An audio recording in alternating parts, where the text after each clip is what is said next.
Assalamualaikum warahmatullahi wabarakatuh.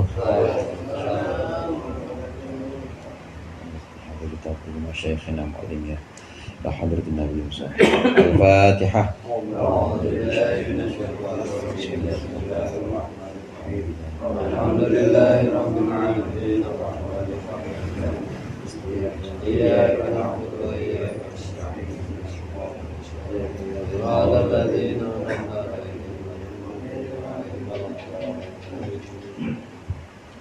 Bismillah, walhamdulillah, wassalatu wassalamu ala sayyidina Muhammadir Rasulillah wa ala alihi wa ashabihi wa man tabi'ahudah wa la hawla wa la quwata illa billah.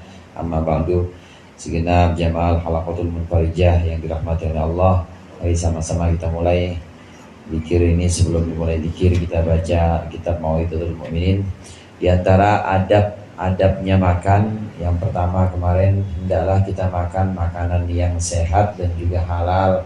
Jangan sehat doang tapi nggak halal, atau jangan halal doang tapi bahaya buat badan kita. Kemudian yang kedua, adabnya makan kemarin yaitu mencuci tangan sebelum kita makan. Ini udah diajarkan oleh Rasulullah sejak dulu. Yang ketiga berikut ini ada dalam perkataan musannif berikut. Qala al-musannif rahimahullah wa nafa'ana bihi wa bi ulumihi wa bi barakatihi fid dharaini amin. Ats-tsalitsu ayyanwiya bi aklihi ayyataqawwa bihi ala taatillahi ta'ala.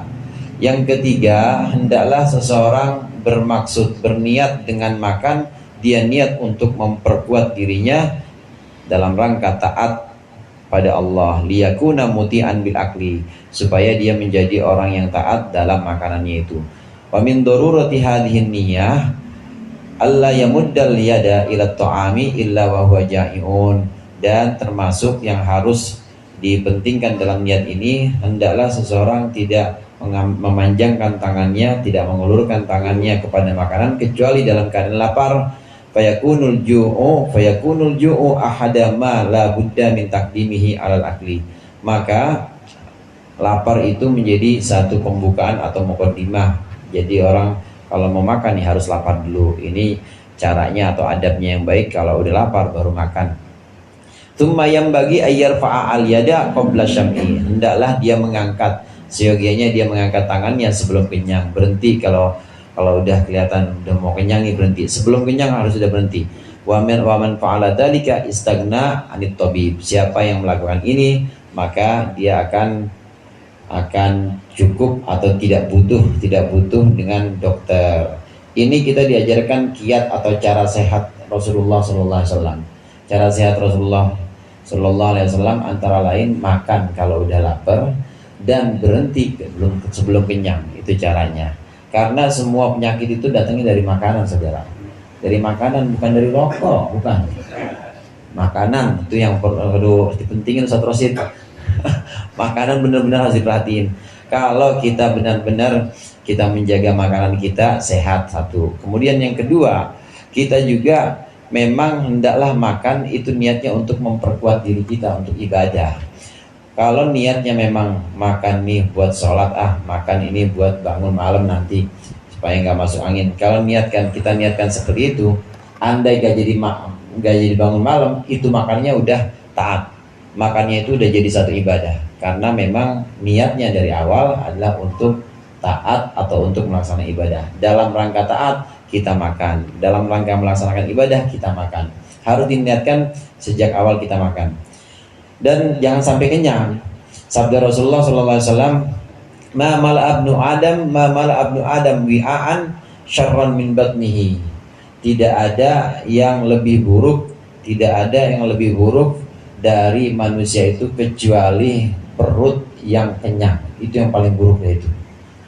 Gimana kalau emang saya mah doyan banget gitu, Ustaz, begitu ya, paling enggak sepertiga dibagi dah, sepertiga buat makanan, sepertiga buat minum, sepertiga buat nafas, paling ya itu. Jangan makanan semuanya. Karena kalau memang niatnya buat ibadah, pasti dikit. Nggak mungkin sampai nambah. Kenapa demikian? Kalau sampai nambah, justru nanti gak jadi ibadah. Kenyangan, jadi ngantuk jadinya kan. Kalau niatnya emang buat ibadah, pasti sedikit. khawatir kalau kenyangan malah nggak jadi ibadah. Pasti orang yang makannya niatnya untuk ibadah itu nggak banyak.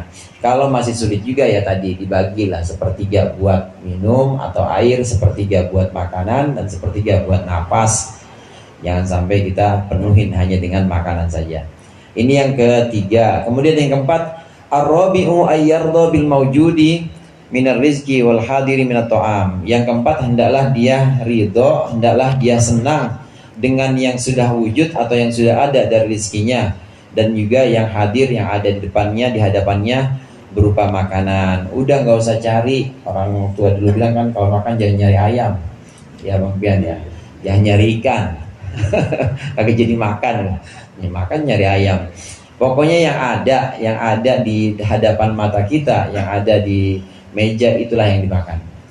Rasulullah SAW bahkan ini beberapa kali mengingatkan tentang keramatnya atau karomahnya gandum. Kalau kita ya beras lah, karomahnya beras. Yang bikin kita kuat ibadah itu kan karbohidrat sebenarnya. Yang bikin kita kuat ibadah itu ya macam beras, atau kalau orang sana yang gandum itu benar-benar harus dihargain.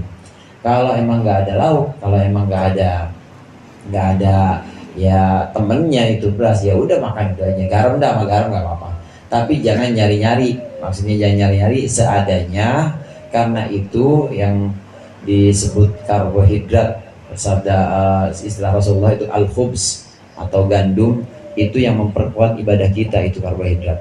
Jadi itunya aja, itu benar-benar dimuliakan, benar-benar itu ada keramat atau ada karomahnya, jangan sampai disia-siakan. Gak usah nunggu ada lauknya kemudian kita baru makan. Kalau nunggu lauk pakai sambal, pete, segala macam, jadinya banyak itu makannya pasti. Tapi kalau makan nasi doang, dikit pasti. Dan udah cukup buat ibadah doang. Tanya deh yang suka mutih itu. Yang suka mutih pasti nggak banyak kalau makan lagi mutih begitu, yang nasi doang. Dan cukup buat ibadah doang. Tapi kalau udah ada lauknya, nambah dah pasti. Nggak jadi ibadah, ngantuk. Ini sabda Rasulullah, memang khubz, gandum, dalam hal ini Rasulullah menyebutkannya gandum, ini sangat dimuliakan, karena itulah yang justru bisa mendorong kita untuk ibadah. Supaya kita nggak kenyangan, ya jangan kebanyakan lauk. Biasanya lauk itu bikin selera makan kita makin nambah. Jamaah rahimakumullah, demikian pentingnya makanan ini, maka Rasulullah bilang seperti itu. Kalau udah ada beras ya cara kita, gandum kalau cara sana, ya udah makan aja, nggak usah nungguin yang ada. Nah, bahkan ketika ada adzan, kalau udah ada beras atau udah ada nasi depan kita, kemudian ada azan, maka kita harus duluin makannya, jangan duluin sholatnya. Kata Rasulullah SAW, "Idza hadaral asya wal isya fabda idza hadaral asya wal isya fabda bil asya." Kalau ada waktu isya datang dan waktu makan malam datang, asya makan malam, isya sholat.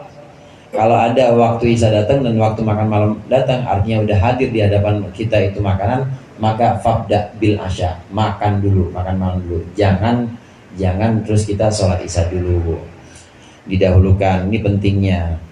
Dari sini juga saat kita makan, kemudian kita hayati, nikmati Allah, enak banget ini makan gini, ngunyah masih enak, rasa lidah juga masih enak, kita nikmatin. Dari yang kecil-kecil itu, insya Allah itu termasuk pahala semuanya itu. Ada orang yang jadi wali cuma gara-gara syukur, gara-gara dia menghargai makannya itu ada. Cuma gara-gara saat makan itu benar-benar alhamdulillah enak banget. Cuma gara-gara gitu aja jadi wali, karena syukurnya kepada Allah, syukur pada nikmat Allah yang dari jalan makanan ini. Ini hendaklah yang keempat, kalau kita makan hendaklah kita ridho, kita senang dengan yang ada di hadapan kita, nggak usah nyari yang neko-neko. Yang terakhir di sini, sebenarnya dari kitab Ihya yang asli itu ada 7, tapi di sini hanya ada 5. Al-khamis ayyajtahida fi takthiril aidi 'ala ta'am. Yang kelima, hendaklah kita bersungguh-sungguh atau berusaha untuk memperbanyak tangan alat ta'am, di atas makanan, walau min ahlihi wa waladihi, meskipun dari keluarganya dan juga anaknya. Fa inna khairat ta'amin man kathurat alaihil aidi. Khairat ta'ami, Maka sesungguhnya sebaik-baik makanan adalah makanan yang banyak, di atas makanan itu banyak tangannya. Wa kana Nabi sallallahu alaihi wasallam la yaqulu wahdah, dan ada Rasulullah sallallahu alaihi wasallam itu tidak pernah makan sendirian. Maksudnya makanan banyak tangannya itu makan bareng-bareng. Cara dulu itu kan nggak piringnya satu, bareng-bareng di situ, nampan atau bareng-bareng di satu wadah, itu banyak tangan tuh maksudnya begitu. Hendaklah kita makan jangan sendirian, karena Rasulullah nggak pernah makan sendirian, pasti berdua minimal tuh, ngajak-ngajak, pasti ngajak-ngajak orang. Dan makin banyak orang yang kita ajak makan, maka makin banyak barokah yang turun pada kita. Sabda Rasulullah, kulu wala tatafarraqu, makan dan jangan berpisah-pisah. Fa innal barokah ma'al jamaah, barokah itu kalau al jamaah itu. Kita makan bareng, mau dinampan kek, mau pakai piring masing-masing, ada bakulnya, tapi asal bareng-bareng, itu pasti barokahnya turun. Syekh Zabidi menjelaskan rahasianya kenapa barokah bisa turun, itu karena nafas-nafas orang yang ada di situ. Begitu juga kumpulan orang-orang yang ada di situ, ini menyebabkan turunnya rahmat Allah. Jadi Allah sayang, Allah itu kasihan sama orang-orang yang makan bareng itu, sayang memberikan kasih sayangnya kepada orang-orang yang makan bersama teman-temannya. Fa innal barokah ma'al jamaah, sungguh yang namanya barokah itu bersama jamaah. Sendiri yang ada barokahnya. Jadi ngajak-ngajak, mulai besok traktir temennya Bang Pian, panggil ya, pokoknya asal ada ini makan bareng aja pokoknya. Wallahu a'lam bishawab.